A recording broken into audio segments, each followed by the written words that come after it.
infelizmente vendemos há pouco tempo, que é uma casa que eu guardei a minha vida inteira no coração. Então eu sempre quis ser escritor.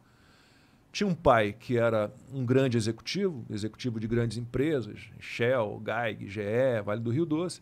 É um cara muito voltado para mundo corporativo, para mercado e tal. E quando eu insinuei que gostaria de fazer letras, estudar literatura brasileira, ele morreu de infarto posteriormente, mas ele quase teve um naquele momento. Pô, pior que eu fiz letras. Fez letras? Mas com qual? Eu fiz letras português e inglês. Pô, terminou o curso? Terminei. Ele deu aula, maravilhoso, anos. Maravilhoso. Eu adoraria. Eu ainda tenho, eu guardo esse sonho ainda ali no cantinho, vamos ver se qualquer hora eu consigo. Mas assim, meu pai não me permitiu fazer letras, né? E eu fiz vestibular em 83 e o meu pai era administrador de empresas. E a área dele, que chamava-se OIM, Organização e Métodos, estava sendo tomada por computadores, pela informática, que era o início ali da informática. E ele falou, não, você tem que trabalhar com isso aqui, com informática, processamento de dados. Falava isso na época, processamento de dados. Bom, era uma boa dica. Assim, como carreira, é uma boa carreira mesmo. Se eu gostasse, né, mano? É verdade. Com certeza. E aí eu falei, puta merda, o que eu vou fazer agora, rapaz?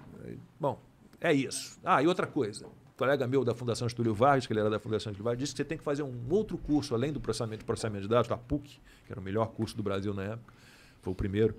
Você tem que fazer um curso de base matemática. Pode escolher aí, matemática pura, engenharia. Eu falei, caceta, além de ter que aturar processamento, duas faculdades. Então, meus primeiros vestibulares foram para estatística, eu fiz estatística, passei para a UERJ, primeira opção. Passei bem, eu sempre tive muita facilidade em prova. E passei para processamento de dados na PUC, na época já era assim, 29 candidatos para uma vaga, Caralho. E sabe Deus como passei em primeira ali. Em primeiro? Não em primeiro lugar. De primeiro. Passei em segundo quando eu fiz para jornalismo. Caralho. Passei ali de primeira, sem esperar reclassificação. Pode crer. Que eu tive amigos que entraram reclassificados depois, tiveram que esperar a lista de reclassificação. Então, durante 2 anos, a minha vida foi esse inferno. Eu saía de manhã, morava no Flamengo, saía de manhã, pegava o metrô, ia até o Maracanã, na Oeste, fazia cálculo integral, álgebra Só os linear. númerozinhos legal, bacana, Tudo que forma assim, maravilhosa. Eu nunca tive dificuldade, eu sempre fui muito bom aluno, sempre passei direto no colégio, inclusive matemática, física, química, às vezes eu tirava uma nota baixa, mas sempre acima da média, passava.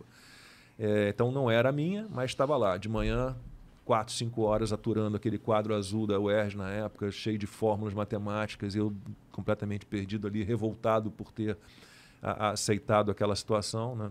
Não tinha muito como escapar, tinha uma relação complicada com meu pai. E aí ia para casa, almoçava e ia para a PUC, na Gávea, e fazia de 4 da tarde até as 11 da noite processamento de dados, né? E aprendi Assembler, que é uma linguagem de máquina, COBOL, que é uma linguagem de programação, não sei se ainda é usada, mas era usada para... Acho que eu já falar disso aí recentemente. Era a linguagem usada pelos centros de processamento de dados de bancos, né? Então eram programas 700 comandos e era uma época arcaica, né? Hoje em dia o pessoal não tinha nem monitor. Mas eu acho que os bancos ainda usam esse sistema. Será? Não, você vê como é que era. Cada comando de um programa era um cartão perfurado. Você tinha as perfuradoras de cartão.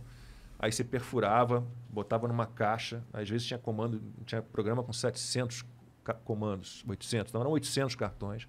Aí você entregava para um cara no CDC, no RDC lá da PUC. O cara passava na leitora ótica, aqueles cartões. Aí você ia dar uma volta, ia fazer um lanche, voltava 30, 40 minutos depois e estava lá no escaninho, né, na tua matrícula, o formulário contínuo, que era aquelas impressoras matriciais.